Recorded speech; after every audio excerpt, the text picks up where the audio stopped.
Reaksi Martin Paes dikagumi setelah dipastikan bisa debut melawan Arab Saudi. Jordi Amat comeback jelang putaran ketiga melawan Arab Saudi dan Australia. Yaya Toure sambut pertandingan timnas Indonesia versus Arab Saudi. FIFA mendadak puji Coach Sintayong jelang putaran ketiga. Kelvin Verder bakar semangat jelang duel melawan Arab Saudi. Coach Sintayong puji kerja keras Yum Ki-hun untuk lini serang skuad Garuda. Momen Rizky Ridho husuk berdoa di depan Ka'bah kini ramai tuai pujian. Simak informasi selengkapnya sebagai berikut.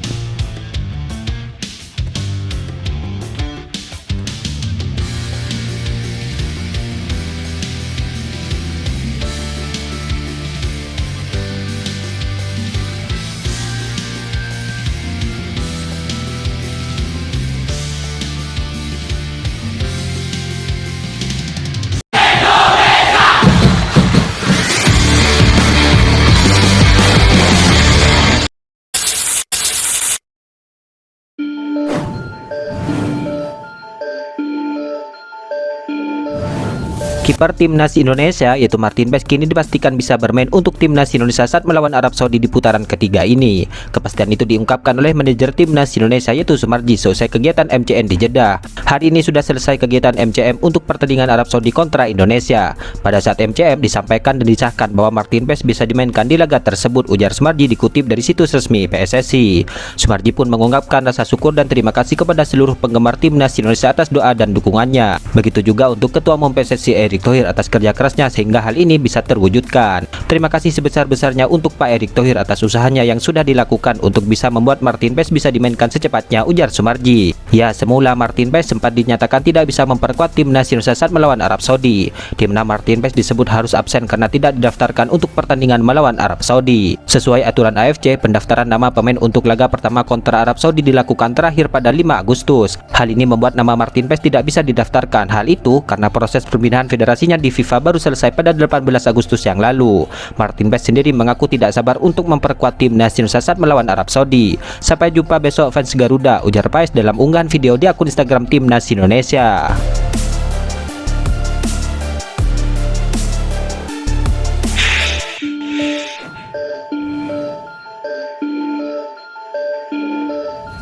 Legenda Pantai Gading yaitu Yaya Toure kini memastikan bahwa Arab Saudi kini siap untuk melawan timnas Indonesia di putaran ketiga ini. Pesan itu ia sampaikan melalui akun Instagram resmi miliknya.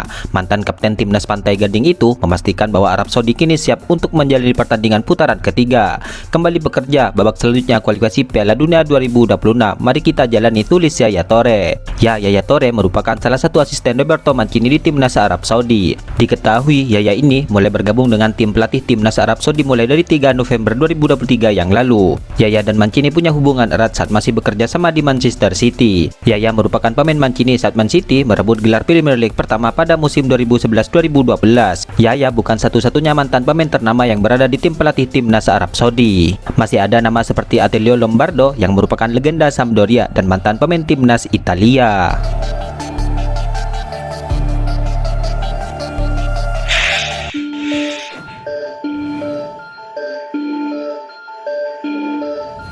Yum Ki-hun kini menjadi sosok yang bertanggung jawab dalam memoles lini serang timnas Indonesia, di mana Yum Ki-hun kini menjadi asisten pelatih baru yang bertugas di timnas Indonesia. Menariknya, dia akan fokus dalam memperbaiki sistem penyerangan skuad Garuda. Ya, sebelumnya masalah ini memang terus menghantui timnas Indonesia dalam beberapa ajang terakhir. Tentunya ini akan menjadi langkah strategis yang bisa diambil agar skuad Garuda bisa memiliki mesin gol mematikan. Coach Sintayong pun cukup percaya diri dengan mengangkat Yum Ki-hun sebagai orang kepercayaannya, di mana ia sudah cukup mengenal baik saat berada di timnas Korea Selatan ataupun di Suwon Samsung. Yum Ki-hun pemain yang bagus. Bahkan sebelum Piala Dunia kami bertemu sebagai pemain dan pelatih, sebagai pemain Suwon Samsung dan di timnas Korea. Karirnya bagus, kata Coach Sintayong. Memiliki teknik dasar yang bagus, Yum Ki-hun diharapkan bisa memberikan banyak pelajaran untuk pemain timnas Indonesia. Dengan karir yang cukup apik, diharapkan muncul penyerang timnas yang mematikan. Tentunya semua pemain harus bekerja keras demi mencapai tujuan tersebut. Selain itu, dalam kemampuan menendang dan insting serta sentuhan pertamanya, dia pemain yang sangat hebat, membuat para pemain Indonesia kehadirannya akan sangat membantu, ujar sang pelatih. Ya, Coach Sintayong menambahkan bahwa Yum Ki-hun akan memberikan banyak perubahan di timnas Indonesia, termasuk terkait bagaimana sektor penyerangan bekerja lebih efektif dan memaksimalkan semua peluang. Ini akan menjadi salah satu upaya untuk semakin memperkuat timnas Indonesia. Sekali lagi, bagi sepak bola Indonesia, saya rasa dia akan sangat membantu dari sisi penyerangan kita. Hal ini menjadi sangat penting jika diterapkan di lapangan. Saya merekrutnya karena saya yakin ia akan berhasil, tutup Coach Sintayong.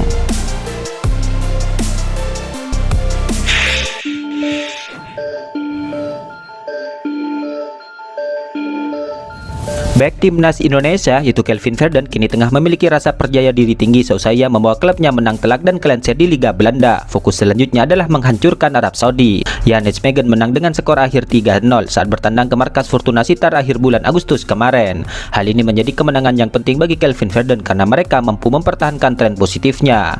Kelvin Verden meluapkan rasa senangnya atas kemenangan itu. Akan tetapi pemain berusia 27 tahun itu tidak mau larut dalam euforia dan mengalihkan fokusnya ke timnas Indonesia yang akan menjalani dua laga awal grup C putaran ketiga.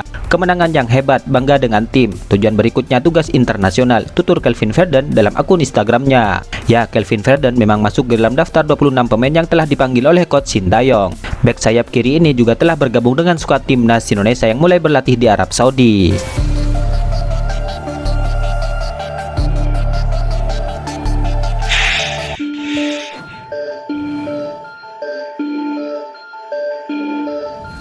Timnas Indonesia itu Jordi Amat kini sudah merasa tidak sabar untuk segera kembali pulih dari cederanya agar segera kembali beraksi di lapangan. Pemain kelahiran Spanyol itu sudah absen hampir sebulan bersama klubnya. Akibat cedera itu pula, Jordi Amat harus merelakan kesempatannya untuk memperkuat timnas Indonesia di putaran ketiga ini. Yang terbaru, Jordi Amat mengirimkan pesan bahwa dirinya sudah berjuang untuk kembali pulih dari cederanya. Di mana ia mengunggah dua foto di akun media sosialnya. Foto yang pertama memperlihatkan aksinya bersama klubnya. Sementara itu foto yang kedua, ia menampilkan aksi ketika memperkuat skuad Garuda.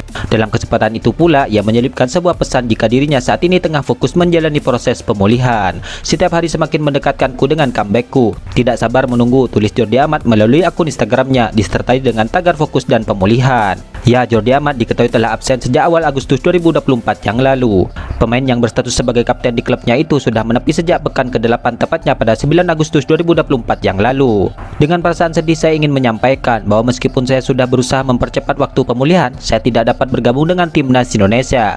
Saya sudah berusaha semaksimal mungkin, namun sayangnya belum memungkinkan, kata Jordi Amat. Ya, meskipun demikian, Jordi Amat tetap positif dan yakin bahwa timnas Indonesia bisa meraih hasil maksimal pada dua pertandingan terdekat ini.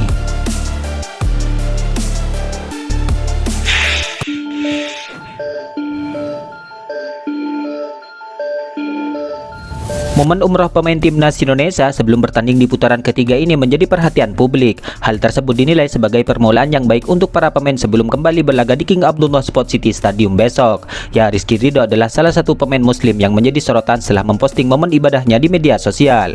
Dalam sebuah video, pemain Persija tersebut tampak begitu khusyuk dan hikmat saat berdoa di depan Ka'bah.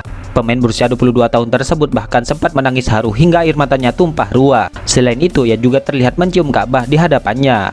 Momen tersebut pun seakan membuat haru siapapun yang melihatnya. Alhamdulillah, tulis Rizky Ridho. Tentu saja, umroh yang dijalani sebelum pertandingan ini akan menjadi salah satu kesempatan para pemain timnas Indonesia untuk berdoa meminta kelancaran dan kemenangan melawan Arab Saudi. Postingan tersebut pun mendapatkan berbagai tanggapan dari warganet. Selain itu, kini terus ramai hingga banjir pujian di kolom komentarnya.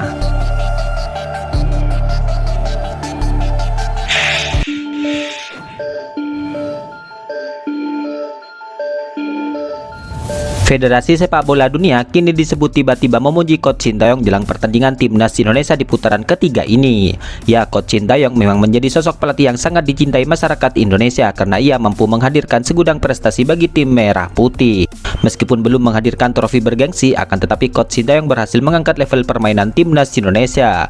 Pondasi timnas Indonesia pun kini diisi dengan pemain-pemain muda seperti Marcelino dan Rizky Ridho. Kondisi ini membuat timnas Indonesia bisa memiliki tim yang kuat dan tangguh selama beberapa tahun ke depan. Prestasi tersebut mendapatkan perhatian dari FIFA yang juga memberikan julukan baru untuk pelatih asal Korea Selatan tersebut, The History Maker alias pembuat sejarah. Inilah julukan yang didapat coach Sintayong setelah 4 tahun menjabat sebagai pelatih tim nasional Indonesia, tulis FIFA dikutip dari halaman resminya. FIFA tentu saja tidak sembarangan memberikan julukan tersebut. Hal itu tentu karena coach Sintayong benar-benar membuktikannya di atas lapangan. Julukan itu datang bukan tanpa alasan, mengingat kehadiran juru taktik asal Korea Selatan itu telah memberikan dampak signifikan bagi perkembangan sepak bola di negara Indonesia, tulis FIFA. Di bawah arahan coach Sintayong, posisi timnas Indonesia pun naik sebanyak 42 peringkat dalam ranking FIFA. Selain itu, skuad Garuda juga berhasil lolos ke putaran ketiga kualifikasi Piala Dunia 2026 zona Asia ini. Lebih membanggakan lagi, Indonesia menjadi satu-satunya negara di Asia Tenggara yang lolos ke putaran ketiga ini. Itulah ulasan terkini hangat dan menarik seputar tim Merah Putih yang dapat kami sajikan hari ini. Jangan lupa dukung terus tim Merah Putih di channel ini dan salam olahraga.